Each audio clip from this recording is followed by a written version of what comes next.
Okay, so I got the nod from the back of the room, so we will get started.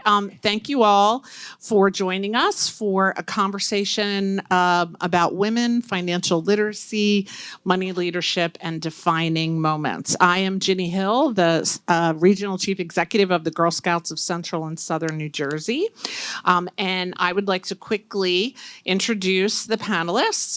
If you are interested in learning more about them, as we've been told, you can scan the QR code in your program book and get access to the bios. So we have Dorothy. See, now I asked them all how to pronounce their last names, and now I'm like having a complete, almost 60-year-old woman. Go. Kahlau. All right, Dorothy Kahlau, who is the Senior Vice President and Director of Women in Business Programs at Valley Bank. We have Sandra Fava, who is a family attorney who specializes in economic stability for families. We have Gina Ference, who is the Managing Director of OneTeam Financial, and Joy Matak, who is Esquire, who is a partner in Avelino Law LLP. So before we get started, just a little disclaimer. So these ladies are going to answer questions. They are going to give their best advice and their wisdom. And we're all reminded that these are their opinions. What they say should not be construed as legal nor financial advice. And it is not endorsed by the IRS, the Social Security Administration, the government agency, the governor of New Jersey, or any of the people. So, or even by our own employers. Or even your own employers. So do not quote them, please, there and publicly. Yes, yes. So we, as we got together as a group and started talking about how we envisioned this panel working, we actually came up with this notion that all of us as women, as individuals, have defining financial moments. So who would like to go first and just share a little bit? Gina's smiling at me. I know she wants to go first. About what would you say has been the most defining financial moment in your career, in your personal life? Sure. Hi, everybody. Thanks for coming in and joining us. I gave it a lot of thought because I have so many defining moments in different areas, but the one that resonated with me for this particular conversation was my second job out of college. I landed a position as an investigator for the Attorney General's office. And as we're all sitting in that new employee room, filling out the paperwork, there was a representative there from the carrier that was administering what we will call for this conversation a 401k. Similar, but was called something differently.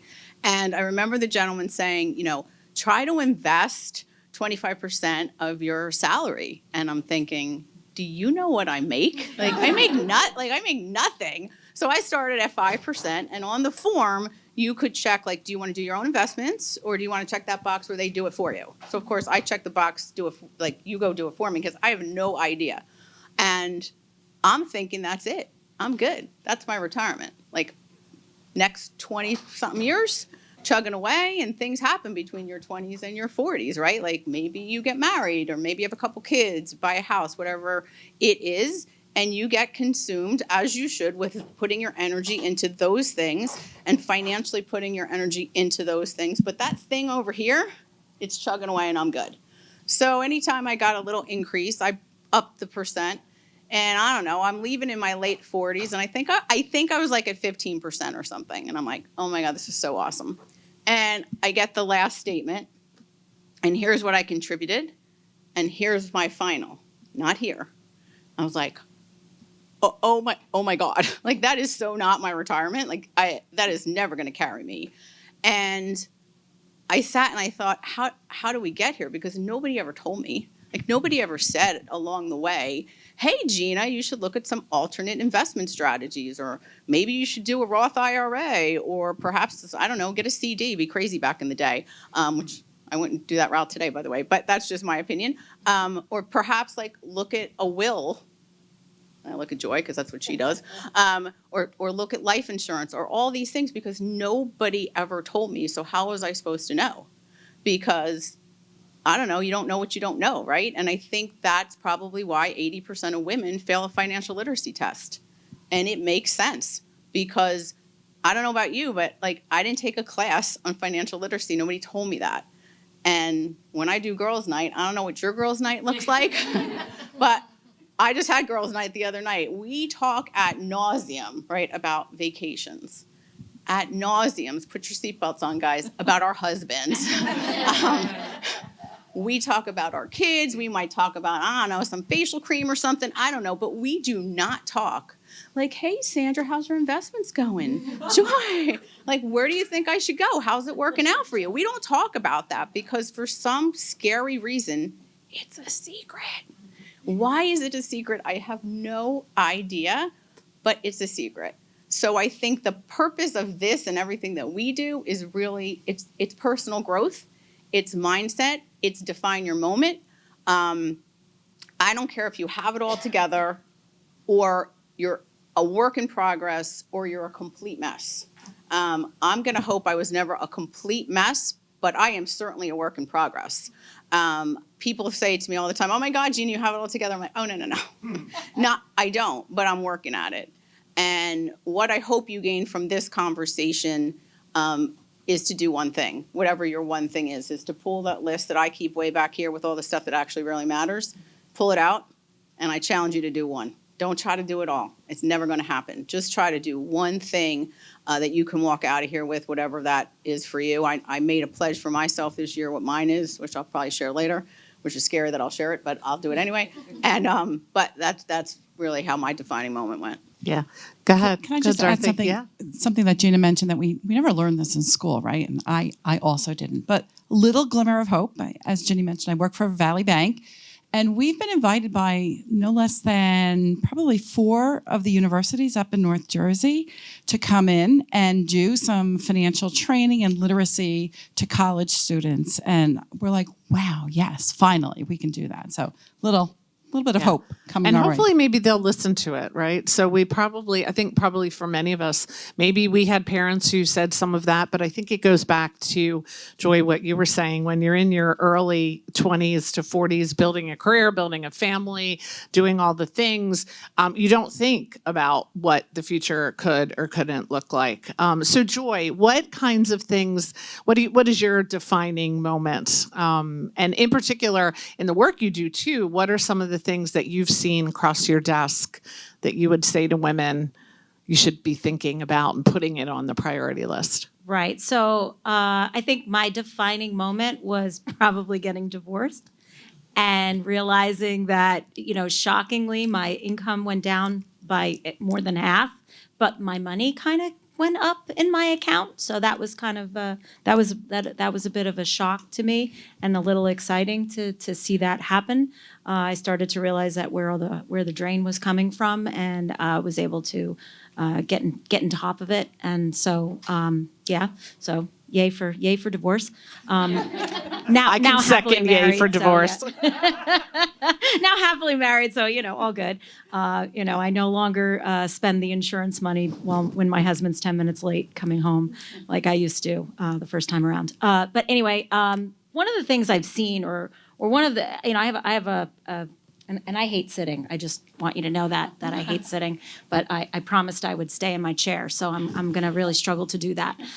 So I had this one client actually whose husband died. A lot of what I do is I deal with people after a death, and statistically speaking, husbands are gonna die first, and also statistically speaking, women will survive their husbands by a lot longer than men will survive their wives. I wonder why.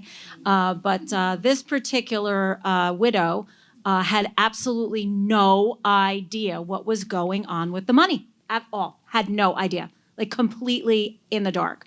So to do the estate tax return, because of course we had to do an estate tax return, we had to find all of the information about what her husband had been investing in and where all the money was and what was going on. And in the course of that forensic analysis of this man's financial doings, we found out that he had recognized or realized a $6 million gain on the sale of a property. Now, they had reinvested it, so they didn't think that they really recognized it, but as it turned out, it was $6 million of capital gain income.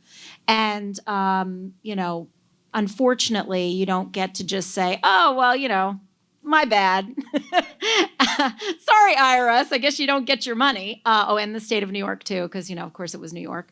And so we had to file that income tax return and figure out all the money and get it right so that this woman could then go forward and do her planning, because that was also part of it, right? So it was a real eye opener for me, because this was much earlier in my career. I mean, which is crazy to think, right? Because I'm only 35 years old, but crazy to think really that that this would happen, that a woman wouldn't know what was going on. But I've come to learn that this happens a lot, and one of the bright spots, if we can call anything a bright spot during the pandemic, was that when we would have conversations with our clients, who were generally the male business owner, in his kitchen, he would be on the phone and his wife would be nearby. And you'd say, oh, do you want to do this kind of planning? Are you worried about this? And he'd say no. And she'd pipe up and say, actually, yeah, we really are worried about that. And then all of a sudden, the planning would take a completely different direction. So what I learned from that experience is that it's really, first of all, that first, situation where she had absolutely no idea what was going on, kind of brought me to believe that we need to be pulling people into these conversations, that it really needs to be a familial conversation, certainly with both spouses at the table, so that everybody understands really what's going on with your taxes, with your estate planning, with your decisions that you're making for your families, with your investments and your retirement, because it's important for us to know what's going on, and we need to insert ourselves in those conversations. And as advisors, we owe it to our clients, both to our male clients as well as to their wives, right? We owe it to both of them to involve them in the conversation. Because if you do an estate plan for someone who thinks, oh no, we don't need to worry about those things, and then the spouse comes in to sign the paperwork and realize that actually we should have been worried about those things, you've got to redo everything, and it costs everybody more money and aggravation, right? So what I've learned is that we need to be pulling everybody into those conversations, and as women, we need to be inserting ourselves into those conversations a lot more often. Yeah, and I think raising awareness. So one of my defining moments was very early in my professional working career, as I was building my career and just put the money on autopilot in 401k and got married and started a life. My husband died. He was 30. I was 28. And that was my defining moment, because I had no idea. I didn't understand what it meant when you lived in a house that you owned with your spouse, but your name wasn't on the title or the deed or the mortgage.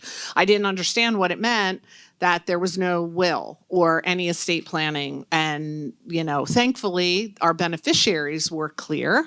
But that part has always that's been a little bit of my passion. My adult kids, they love me so much, because it's like the minute they get in a relationship, I'm like, are we talking money? Are we talking what happens when we die? They're like, Ma, we're not going to die anytime soon. Yeah, well, And then when you're married, you need an estate plan, like immediately, not 15 years when your kids are older. You need it immediately, because you just never know. And I've seen it over and over again.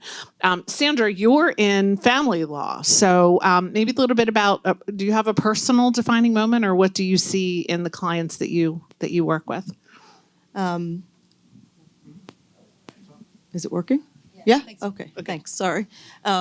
So similar to what you've already heard, I'm working with people in transition. I am a family law practitioner, so a lot of my practice focuses on divorce and prenuptial agreements. And specifically in those two aspects, a defining moment for me is, as a young lawyer, a meeting with a woman who was living a very nice lifestyle, beautiful home, worth 7 figures, in a nice town, drove a nice car, came in dressed impeccably, beautiful jewelry, had zero, and I'm not exaggerating, zero idea about their finances, didn't know what her husband made, didn't know what his title was, didn't know where the bank accounts were, didn't know if they had investments, if they had retirements, if there was any savings for their children's college.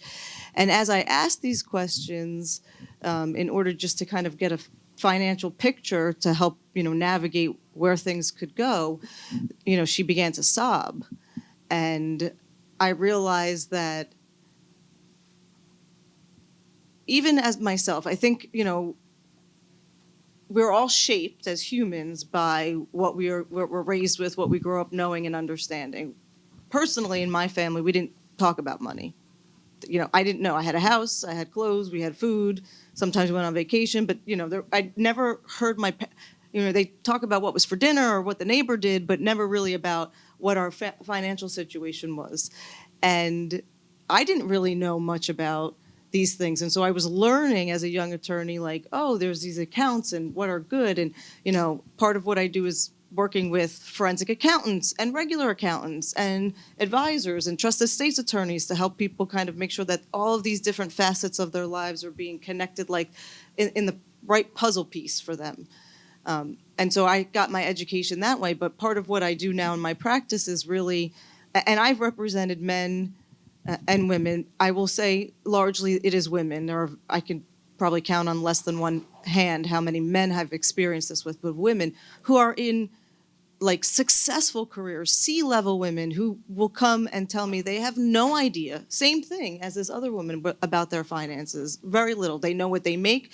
They don't even understand how their compensation is based. Like, I know I get these stock options, but I'm not sure when they vest or what this means. And, I don't deal with the daily expenses, because either somebody else does it or my spouse does it for me.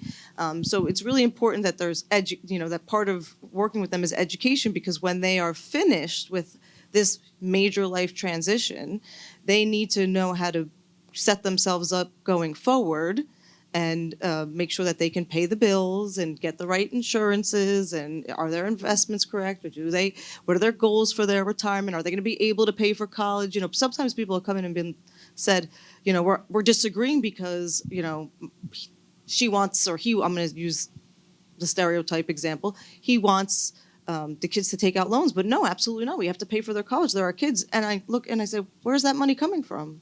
Look at your statements here. You don't, and they're floored. Like, well, what do you mean we've been saving? Yeah, I understand that, but the market changes. We've had ups and downs. You can't predict those things. And so I see that. I will tell you really almost daily with women from all walks of life, all backgrounds, all educations, all different career types, stay-at-home moms, that there continues to be. And in fact, I was recently over the summer in a panel discussion, we were talking about younger women, in fact, and how one of the panelists commented that, and she's a psychologist, that she's been reading these studies that younger women are actually kind of doing this flip where they're more veering towards not knowing. So like almost like my generation, I'm in my mid 40s. So let's say, somewhere in between like your mid 30s to your mid to late 40s, 50s, they want to know and they'll take a more proactive part. But of course, you're starting to reach the age where if you have children, they have all sorts of things and parents and all of that. So it becomes difficult. But younger children, younger adults, young women, when I do prenuptial agreements, they don't want to know about it. They don't want to think about it. They don't want to have to worry about it. They're much more like, well, if he says this is okay, then this is what I'm going to do. And again, it's the same idea. All walks of life, all different experiences, all different education backgrounds and careers. And I just say that because I found it very interesting that I would have thought it was the opposite, truly, that our younger women, those coming out of colleges or finishing up their MBAs and all of that would be more wanting to know. But it's not been my experience. That's interesting, and I think I'm going to come back to that in a minute, but I want to give Dorothy a moment. So what would you say, Dorothy, was one of your defining moments? And then, what are some of the challenges that you see, women facing when they come into Valley Bank and they're looking maybe for some personal financial products or business loans because they might be entrepreneurs? Okay, so I'll take that.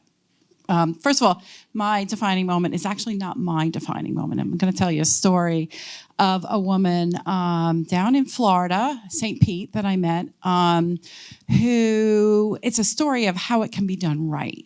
The sad part is it was because her dad was diagnosed with, I think it was some kind of traumatic brain issue, and he was going to die.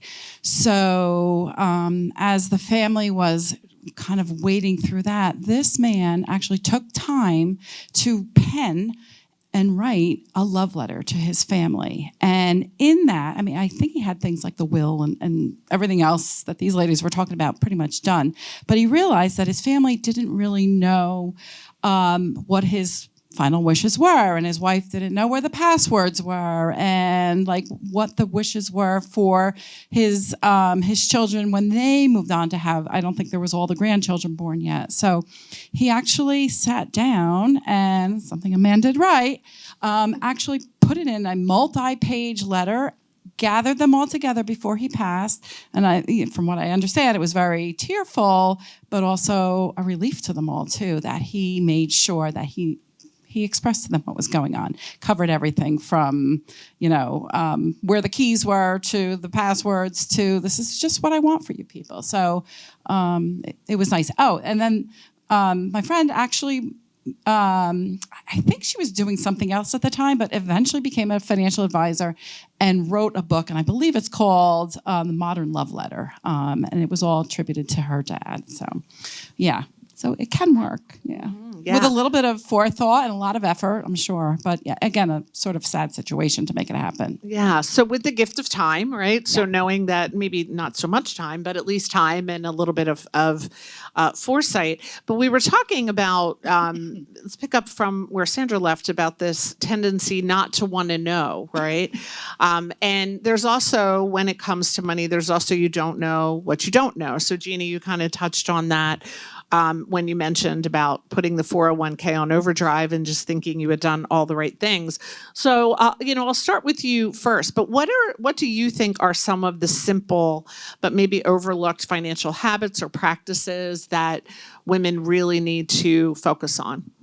Sure. So I'm going to answer that generally, and then I'm going to give you a specific, if I may.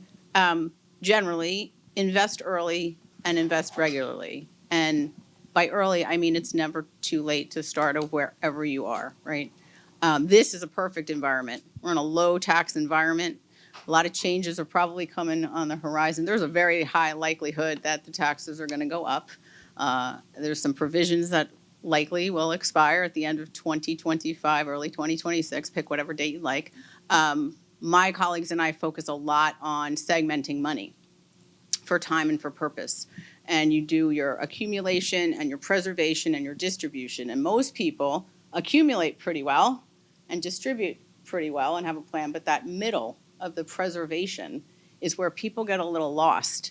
I will tell you that I did not do that well at all. My preservation, my middle lane, like my 2 to 10 years out from retirement, we do it in buckets. Kind of fun that we're down the shore. There's some buckets. Picture you at the buckets. My bucket in the middle one was empty.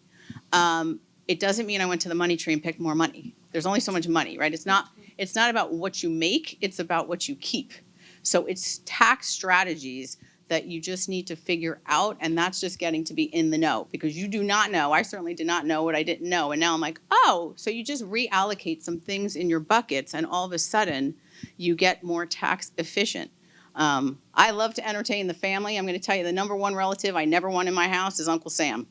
And I am working way too hard, and so is everybody, I am sure, in this room, to give Uncle Sam, right? I'll have these ladies over, but I'm not having that guy in my house. So I think it's just, that's my general, is just, and there's some young people in this room, and we do a lot of presentations. Sometimes we'll walk in and with one of my colleagues, and they'll come up to me, young women will be like, oh my God, do you think I should think about life insurance? Yes. Go get it. Go get it early. You're healthy. Yeah. You don't have a lot of medical conditions. Go get it. You can always change it later. And always review your stuff. My number one thing that I recommend to women especially, get a plan for long-term care. I could talk about this till like happy hour. I am living. And sometimes at happy hour. Yeah, I do. She's right. I'm like, drink 2 or something, or maybe 3. It's like I am with the wills and the estates. The long-term care plan, here's my take. Men die, women linger. Did you get that? Men die, women linger. That's for real. We live about 6 to 8 years longer on average than men. And managing critical health conditions, I think, too. So I think that data is out there. So I think that when you're in that situation. I mean, I was in a progressive living facility visiting my mother-in-law a couple months ago. We had a little birthday thing on the side room, right? And I'm like, oh, let me just go and take a little walk. I counted 21 people in the dining room. 18 of them were women. It's awesome that we're rock stars and we're living longer, but that means the health care that we're going to need, because 75% of us are going to need some type of an extended care service when we hit, they say 75. I'm going to say even sometimes longer, because your life changes. Being in it, I'm going to tell you this. It's the impact on your family and on your retirement portfolio. The impact on your family, and this picture, I'm going to tell you, I am the caregiver right now in 3 situations, but primarily one.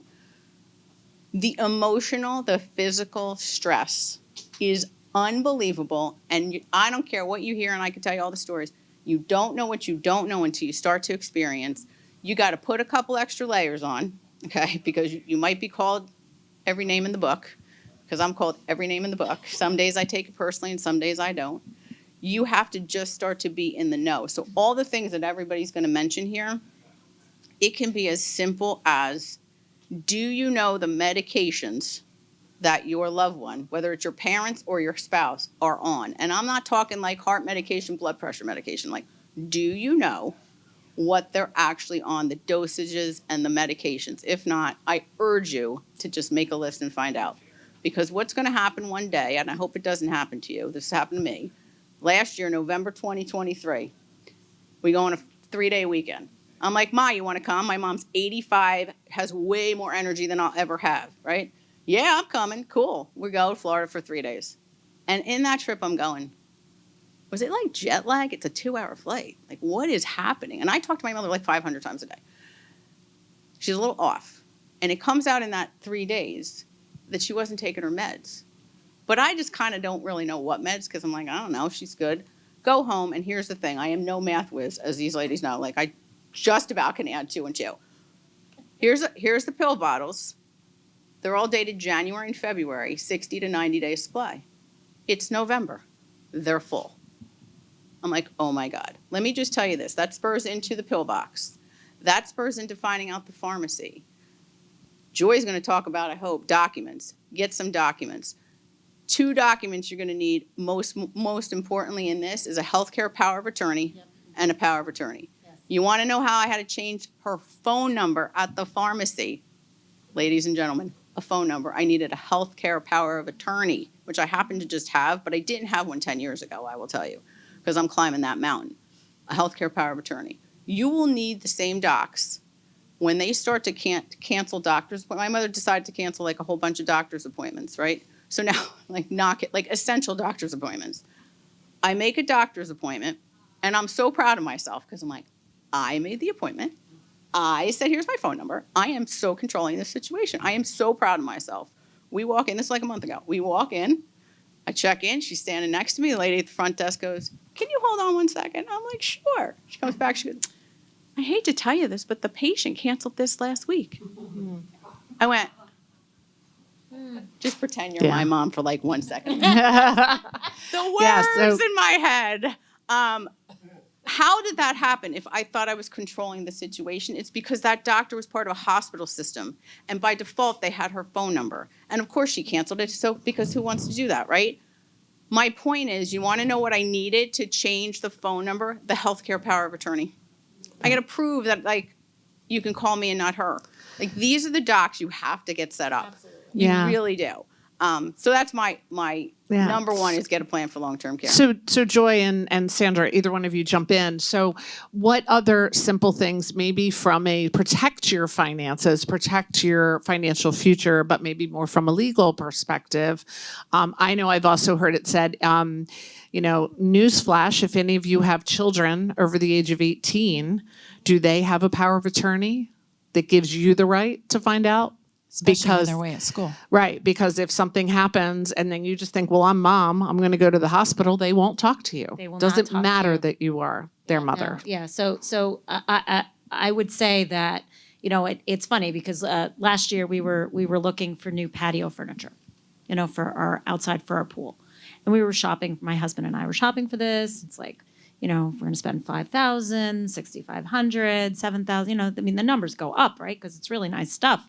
And, you know, we're really, really spending time thinking about this and worrying about this and trying to figure out, like, what's the right set and how is it going to look and what are people going to do and how are we going to sit on it? And then, you know, all this stuff. And this is all for things that are going to get rained on and we're going to throw it away in a couple of years. What are we doing? And yet, how much time, how much energy do we put into doing our wills and our revocable trusts and our powers of attorney and our medical powers and our healthcare proxies? We don't spend nearly enough time to do that. We're always kicking it to the end. I can tell you a personal story. I was pregnant with my fourth child, with my second marriage. And I don't know why, for funsies, I just decided to look at my will. And I pulled it up, and everything was going to my first husband. And apparently I only had one kid. I said, wow, I'm the cobbler whose children have no shoes. So, and actually, if you pulled up my will right now, you would see that I have 3 children and a fourth yet to be named. She currently does have a name, which is good because she's 7 now. But but the idea is that we just don't put the same kind of, and I keep reminding, every time I have this conversation, I have to remind myself that I really, God bless you, want to change the trustee on my trust, because if my husband remains as the trustee, he is totally going to buy like a Lamborghini or something with all of the money that my life insurance is going to pay because, oh yeah, that's right.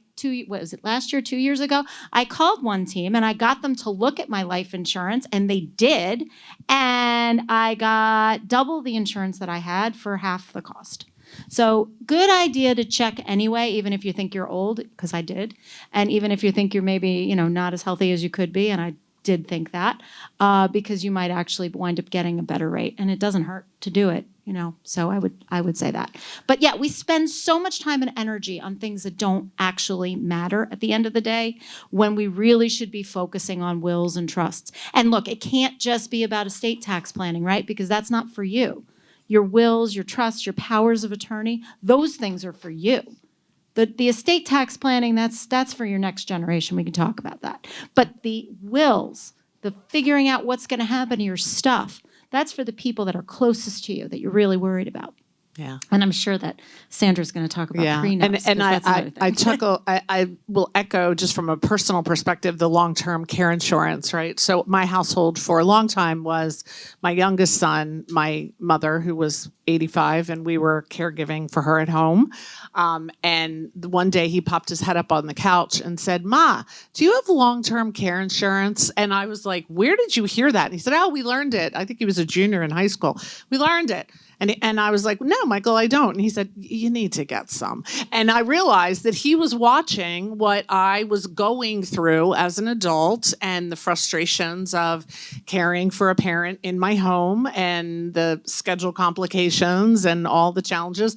And already his little brain was going, "No, that's not going to happen when I'm that age," right?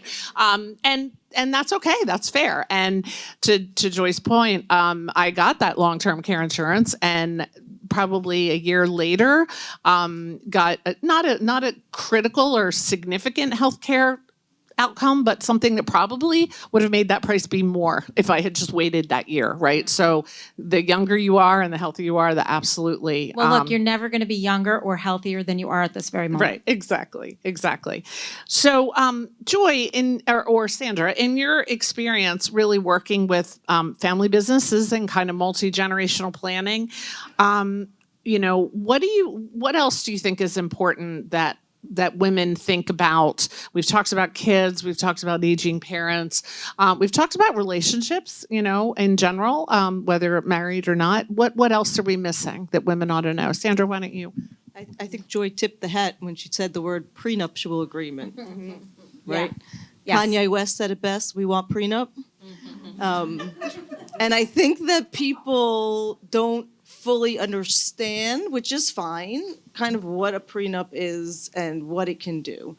So, in my mind, I have like different categories of people that will want to talk to me about a prenuptial agreement. So sometimes estate planning attorneys will do prenuptial agreements. Sometimes we work in conjunction where a family lawyer will do it and have it reviewed by an estate planning attorney or vice versa, because there are different aspects of the law that come into play, right? One is if there's a divorce versus one if there's a death of a spouse. So let's talk about the parent bucket. You know, some of us in this room are of age, we have children. We've worked really hard. Maybe even our parents have worked really hard and they've given us certain advantages or, you know, certain things that have given us a leg up in our life. But, you know, we've worked really hard and we've created assets, whether it's homes or art collections or just money in accounts, savings, investment, whatever it may be, or a family business. And now, you know, your child's going to get married. They bring home some person, seems nice enough. We all want to be welcoming to whoever our child's going to marry. We don't want them to be estranged from us, you know, because things can happen. But what we have to think is, this is wonderful and this is to be celebrated and we can do all of that stuff. But we should also be thinking about the fact that it is now over 50% of marriages end in divorce. That is a real statistic. So during COVID, it spiked up to 60. We're now back down to about 55. I think, at least what I see in my practice daily, that we're still at 60. I think that a major world change like COVID made people reassess their lives, kind of like a, you know, midlife crisis type of a thing, and say, you know, like, what am I doing here? I was just trapped in the house with this person and I can't even stand the way they eat cereal. I have to get out of here. That's a true story, by the way. So the prenuptial agreement, you know, helps those family members who have generational wealth to protect it in the event of a divorce. And it allows people to, before there is that incident that is generally an unhappy, emotionally driven process, to make decisions before any of that happens on a clearer head, thinking about what's fair or not fair. And it puts protections in place for mom and dad or grandma and grandpa, but also for the two people who are coupling. It also forces that young couple to have conversations about their marital financial life and what the expectations are, because I do think that, as we talked about earlier, I don't think that couples early on talk about how are we going to spend our money. You know, many a times you meet people, you know, in my office, I talk to somebody or I'll see somebody and, you know, he's a spender. He's got all sorts of watches and beautiful cars, and she looks like she's on the verge of homelessness. And I'm like, but this is bizarre, you know, but I've come to learn that it's because they have a very different relationship with money, and they've never had the conversation about getting on a same page or even in the same book for some, you know, for some of the people. So the prenuptial agreement allows you to plan for things in the event of a divorce. It allows you to be as generous as you want. It takes the question marks out of it, and it takes a lot of the anger and expense out of what can become a bitter, nasty divorce. Okay. And maybe probably more important for us to talk to our daughters about that, right? Yeah. Because maybe the discomfort with money and some of what we talked about. Yeah, and the other piece of it is, you know, individually, you know, people are getting married later in life. They are going to school and we're getting on their careers and then deciding to, you know, couple themselves with somebody. Because of divorce, there are a lot more second or third or fourth marriages. So there are children from previous relationships that need to be protected or considered because, you know, maybe there is a step monster or maybe there's, you know, somebody devious on the other end. And so it allows for protections again in those circumstances where you're saying, hey, I love this person, but I'm 40 years old getting married. I have a house. I've been contributing to a 401k. I've, you know, got equity in my business or my company or my employer. And should things not go okay, I want to know what it is that we're going to walk out of. And you can create pots. You know, there's a lot of things you can do in these agreements that will help you have an assurance that you do it well in advance. Please don't come to any of us a week before your wedding and tell me you want this, because I'm gonna look at you like you have three eyes. It's not a good idea. It's fraught with peril, and that's for another conversation. But you put it away, and as I say, I hope you never have to look at it again. But it's there; it's your security blanket, and it will ask people who have been through contentious divorces. I think 9 out of 10 of them have said to me, "I wish I had a prenup. I wish." Yeah. Can I ask a question? Yeah. Because I can't stand the way my husband chews because it's like his head is. Now she's stuck on that. For me, it's the echoes. breathing. But go I'm only ahead. kidding. So I'm married almost 30 years. I don't have a prenup. Is it too late to get a prenup? So, in the state of New Jersey, it is. There exist postnuptial agreements. New Jersey does not recognize them. Drop the pre, right? Yes. New York, however, very clearly recognizes them. So these are all state-by-state laws and determinations. But we have a very, even though they say the West Coast and the East Coast are generally the thought leaders in the law, New Jersey, when it comes to marriages, still remains in the more traditional sense. We don't have legal separation, and we generally don't recognize postnuptial agreements. So I particularly choose not to do them as part of my practice because you can do them and say to somebody, go ahead, test it out. Maybe, but I just don't feel like that's good legal advice, in my opinion. That's just me. There are people who will do them. So we're going to open it up for questions in just a couple of minutes. So be thinking about what questions you have for the panel. Give us some questions, hard ones. Yeah, hard ones. And then Sandra, I'm going to ask you to weigh in on sort of one other topic that we talked about, and that was the concept of the side hustle, right? So we know that in this economy, and I think from my previous session, there were a lot of folks in the room who are entrepreneurs. Can you talk a little bit about what you have seen, and in particular, how important it is that you focus on building the financial sustainability of the business and not just sort of incorporating your own career, and maybe what some of the financial pitfalls are? Yeah, so definitely. I'm sorry, I meant to direct that to Dorothy. Oh, sorry, that was her question. Let go of Sandra. No. Eventually, you'll need the lawyer. Yeah, so. we'll need the lawyer. So yeah, I'm sorry. So, the side hustle, the gig economy, whatever it might be. Yeah, women are entrepreneurial, and more we're seeing that, they're turning their side hustle into their dream job and their business. So, a couple things. First of all, I wanted to point out, and I didn't answer the question earlier about some of the challenges that business women are facing these days. And there are 4 of them at Valley Bank that we've recognized. I'm going to focus on just 2 of them. I'll mention all 4. First of all, access to capital and loans. I mean, women have a tougher time of it than the men. Obviously, a solution there is to work with your financial partners, line up with a bank. By the way, there are organizations here today that are sponsors and part of this, the conference that's going on, who you can turn to and get advice, whether it's the NJBIA, the USSBA, the SBDCs, the Small Business Development Corporations, and who else was here? The WCEC, the Women's Center for Entrepreneurship, I think it's called. They're here, and if you are someone who is either thinking about starting a business or already have and you need a little help, definitely tap into them. So access to capital and loans, they can help you get there. Also access to networks and connections. You have already taken the right step already by being here today and tomorrow. Work the room, work the connections, hang on to those cards or do your scans or whatever it is, because everyone here can help you build your dream business as well. And a little side plug for my business, Valley Bank, I run our Women in Business program, and that's what it's all about, making sure that women have access to those connections and networks. So what we do is we actually host and co-sponsor events like this, so that there's learning opportunities, but also networking and connection building.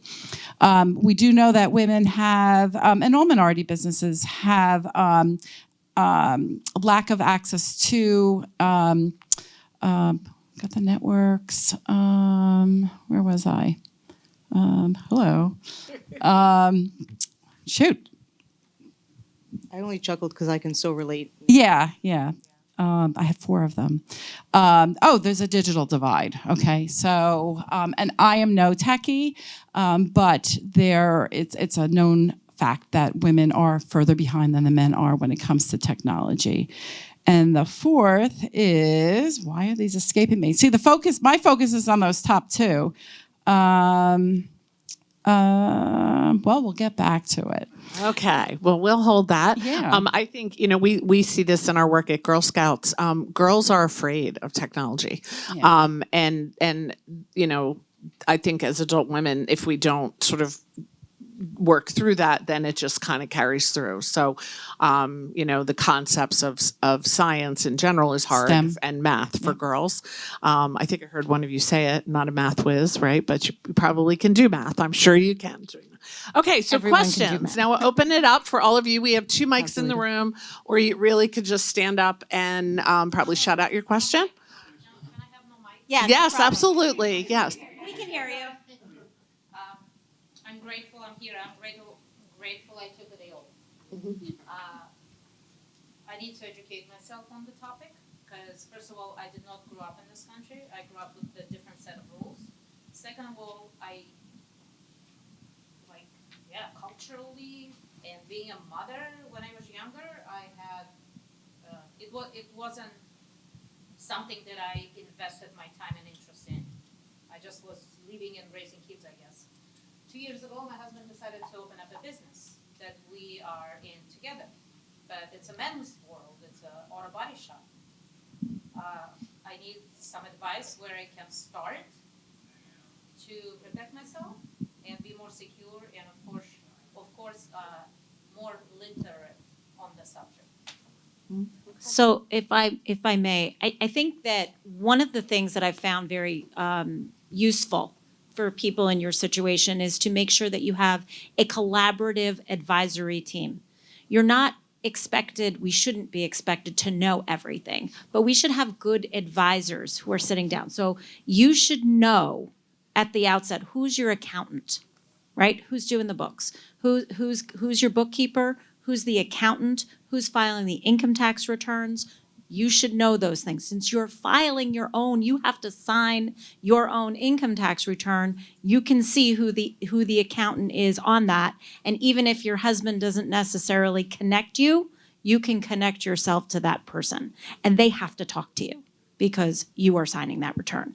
And that person should then be able to open the keys to the other advisors. And then you can probably get yourself in that room with the other advisors. And with that, make sure that your advisory team is looking out not just for his interests and the interests of the business, which are aligned with yours really, or should be, but also looking out for your interests. I think having a collaborative advisory team is really key in any kind of business enterprise, and also, just to make sure that we are protecting and preserving our wealth.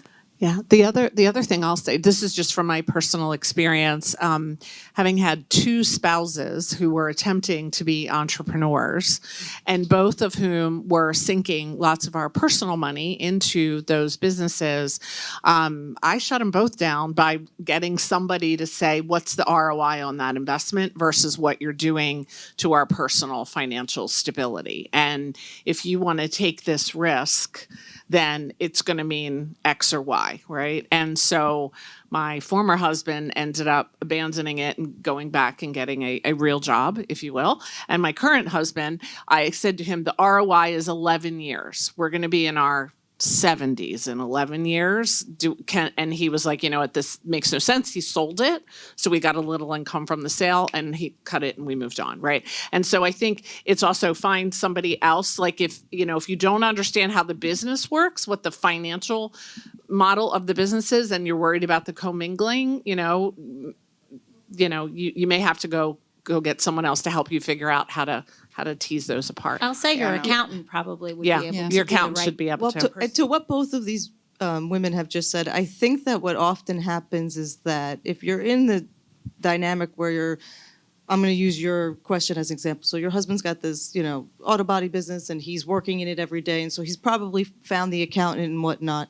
You can go out and find somebody else if to make sure that the professional is really looking out for both of you and not just one of you, and is helping both of you, answering both of your questions. Because unfortunately, oftentimes, at least in the world that I'm in professionally, is that a financial advisor or an accountant or whoever weds themselves, maybe not intentionally, but subconsciously, to the business owner, and is very, and Joy said it, she's absolutely right. If they are filing a return that has both of your names on it, if there's a bank account that has both of your names on it, you should be able to pick up the phone and they should say, yes, hi, Sue, yes, here's the information you asked for, no questions asked. But I cannot tell you in nearly 20 years how many times people at well-known banks have said to a client, no, I'm not, I have, or finds out, gets a text message, did you call the banker?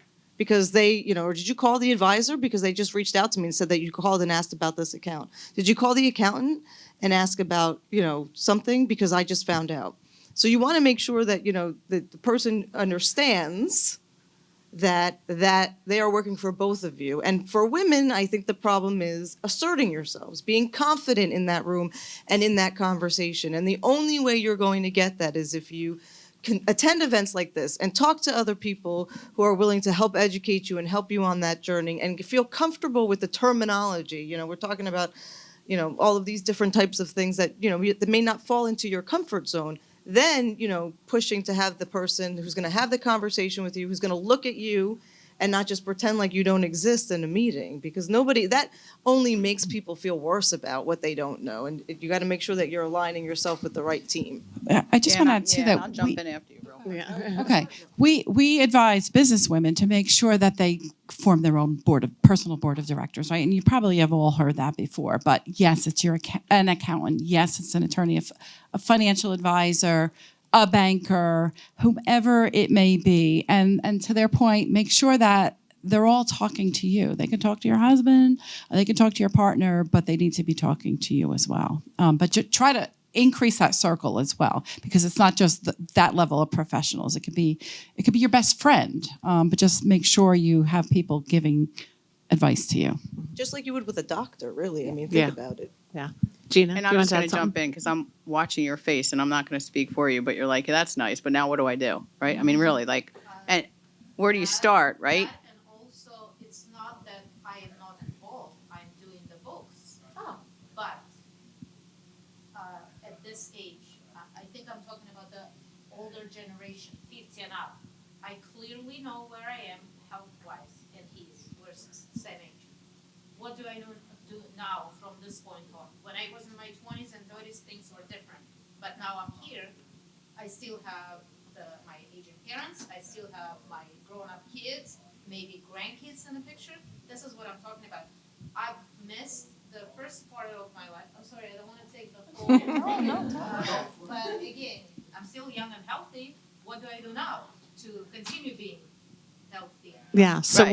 what's the first step Yeah, for so here- financial health? So my number one question that we ask prospective clients when they meet at OneTeam, and I'm going to piggyback on what Joy said, right? When you met with your team, we happen to be an unusual firm in the sense of we have a team of specialists within our firm. So we have retirement planning and tax strategies, long-term care, life insurance, Social Security, and Medicare. And then the ladies you see up here, I happen to work with them all the time. And I want to thank them because I asked them to come and join me. And they all said yes, but this is my team, right? So you have to know who your team is. But if I reverse the clock, and my first story was, right, I was in a different career than I am now. So I didn't know any of this 10 years ago. I learned to get a team. And to the point of Sandra's mentioning, like your accountant can be phenomenal. I happen to like my accountant, but whenever I went and met with my accountant, I said, hey, how am I doing? You're doing great. What does that mean? No idea. What does that mean? Now I know what that means. It means like, you just told me it was like I was doing great. And I like the guy personally, don't get me wrong, but he's not my financial professional anymore. Okay, so fire that guy and get somebody that's going to actually Right. tell you what's going on. Yes. If you're fine, everything's good, and move on your way. To Sandra's point, you've got to make sure that people are listening to you. And you can tell that when they ask good questions, when they push back on things that you say, right? You don't want advisors who agree with everything you say. Boy, that would be really awful. I know I'm not always right. I mean, I'm usually right? But I like it when I have people that challenge me. I like it when I have people who say, maybe that's not the right way you should be looking at this, and give you a harder, a moment where you got to say, oh, is that the right thing? So if your guy is like, I'm going to have a different conversation with my friend Gina later. But if you have It's not there anymore. I'm just saying.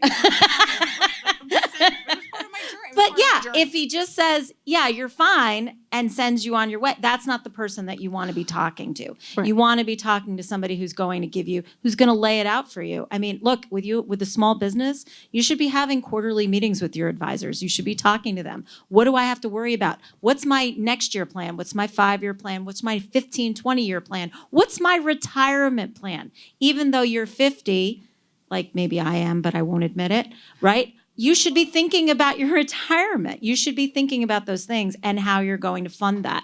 And that's the conversation you should be having every single time. Just Right. keep it on the list. And I think Sandra mentioned it earlier too. The other thing I always encourage people too is it's also based on your set of values, right? So she had that differentiator where the wife said, we're going to pay for the education, and the husband said, no, we're going to make them do the hard knocks and borrow. That's a different value set, right? And make sure that that whatever advice you're getting fits with your values.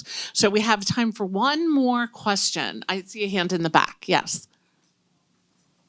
I just had a question for all the young adults in the room. Or no, not for the young adults, but about young adults, as myself.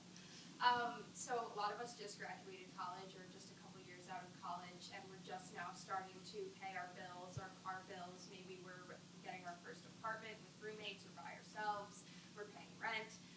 And we hear things such as get life insurance and get health insurance if it's not with your, either get state health insurance or get it with your company. And all of that kind of takes off of your income. So what advice do you have for young adults who are struggling as it is with the income that they receive right out of college, and then also having to deal with all of the monthly payments that are either, optional, or you can get them later in life, or probably not optional. But anyway, point being, how do we handle all of that? Because that's all new to us, and it's really difficult, especially when we're also trying to further our lives and maybe buy a home and invest in things in our future. Yeah. So I have 5 kids. My 2 youngest, which are exactly, their dad and I say, we've got you. So for right now, we've still got them, right? So maybe they have life insurance through their companies. Maybe they don't. They are struggling. They're trying to pay rent in 2 really expensive cities in the country where they've chosen to live. So we get it. So for right now, we've got you. Our 3 oldest are married. They have kids. I can't have them anymore, right? Because I can't have them, right? So, and they have they should be thinking about what are they doing with their spouses and so I think it is a challenge, and don't forget your parents and be having that conversation with your parents, because your parents may also have things set up for you that you don't know about, right? So, so you may want to know what they've got going on, but besides that, what would you ladies say? I don't focus on personal finance, more on the business side, but I will say this: if your employer offers it, take it.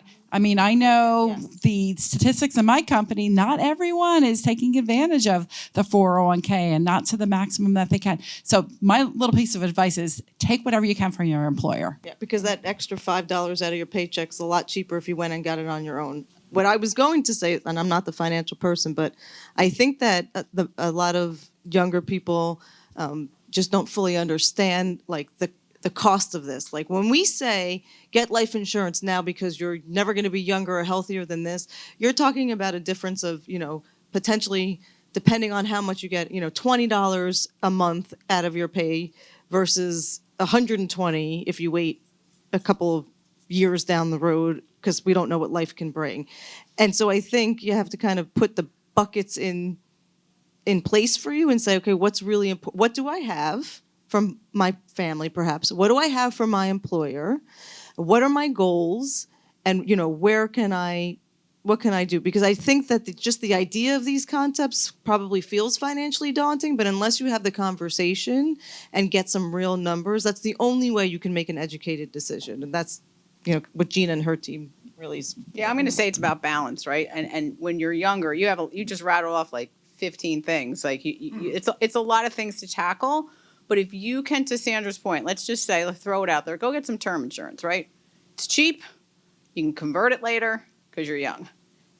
It's minimal cost. I do not recommend that always for everybody else in this room. Sometimes a combination depends. If you have permanent insurance, I'm telling you, do an independent life insurance review. If you want to know what that means, just see me after. We can run a report for you and you can see how your policy is performing because things change. But when you're younger, it's just do something.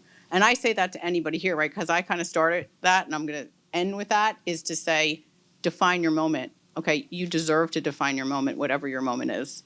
I am all about achieving excellence and not perfection.